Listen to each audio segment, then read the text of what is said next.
Hello everyone, and welcome to this week's Market Wrap. So we are back in Philly. Unfortunately, the only sports I'm watching is my son's high school basketball team, but spring training has begun and we're only weeks away from March Madness, so despite all the snow we're seeing, spring really is just around the corner. So this week we had three really cool pieces come in. The first one was a Rolex I've never owned before, and it's the Rolex 116659, the sapphire bezel. So it's a diamond sapphire bezel with probably the prettiest blue dial I've seen in any Rolex. It's an awesome piece. You never see them around. Great to have it in the collection. The second piece is very old school. So it's a Vacheron. Really starting to love Vacheron more and more these days. Now this one is an early version overseas, but in gold. I've never seen this version in gold. I've never seen it with the blue dial. While it's a smaller size, very cool, really kind of old school watch. And the last piece is a Greubel Forsey. Now, Greubel's not a brand we talk about a lot about. I've never been the biggest Greubel fan, but this one, for whatever reason, caught my eye. It's a double tourbillon, 30 degrees, rose gold, just a really impressive watch and at a great value.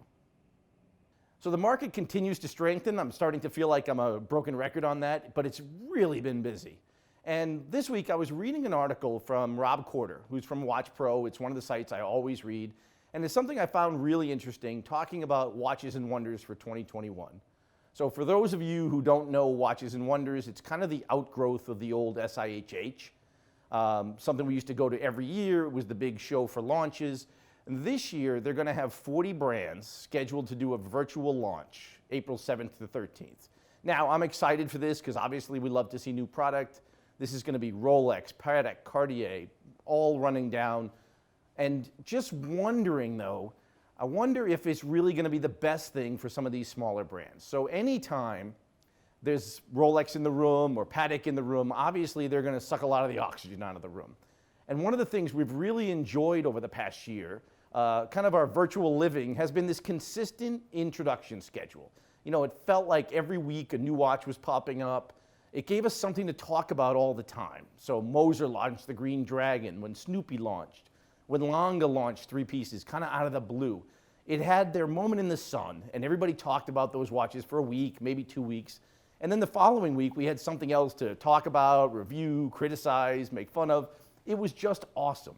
And I'm really feeling like with Rolex and Patek doing new introductions, some of these favorite brands of mine, like Lange, Moser, Resins, might easily get overlooked.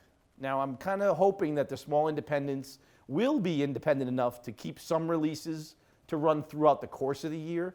I know we've spoken to a couple of the brands, and I'm hoping that's going to continue because we really love having new watches to chat about. Gives us a lifeblood of content and discussion in a year when we really didn't have much else to do. So the other big news of the week was the acquisition of Crown & Caliber by Hodinkee. Popped up on the internet, everybody was talking about it, and we're seeing a big consolidation in the pre-owned market. And I think this is a great sign that the market is growing rapidly, and in any market where you see consolidation, it's an indication that we should expect more growth to come. Now, we at WatchBox believe in the pre-owned market, obviously. We really believe this market is here to stay. It keeps getting bigger and bigger each year. And this is just one more sign to us of the pre-owned market strengthening and just going forward, independent of the new goods market. The combination of media and commerce is what WatchBox has always been about. And it's great to see others coming into the space. I've known Ben for years, I've known Hamilton for years. It's good to see them come together, and we wish them the best. So the last thing I want to talk about is Clubhouse. Now, if you're not aware of Clubhouse, it's a new app that allows us to have an open conversation and engage directly with our followers. Now, being the old guy, I was a little skeptical, but we tried our first one last week, and it was a blast. So we're going to be doing a weekly Clubhouse market wrap. It's going to be every Monday, 4 p.m. to 5 p.m. Eastern time. So if you're a fan of the show, please join us, see who might pop in for a quick Q&A and a chat with our friends, collectors, and anyone else in the industry who might show up. The last thing we're going to talk about is what we're looking to buy. The first piece is my all-time favorite, the original datagraphs. They seem to be short supply. I can't seem to find them anymore, but platinum, rose gold, love the original version datagraphs. We're always looking for those. The second piece really kind of surprised me because the Daytona white has been around, the ceramic bezel. It's popular. We always trade them, but they seem to be spiking really rapidly in the last 3 to 4 weeks. So we're in very short supply, always looking to restock on those. And the last piece is a new brand, for me at least, from last year, is Groeneveld. We bought a few, we sold them right away, we bought a few more. They just seem to really trade quickly, really interesting brand, great brothers, we're always looking for those. Well, that's this week's Market Wrap. Thanks for watching, hope to see you again next week.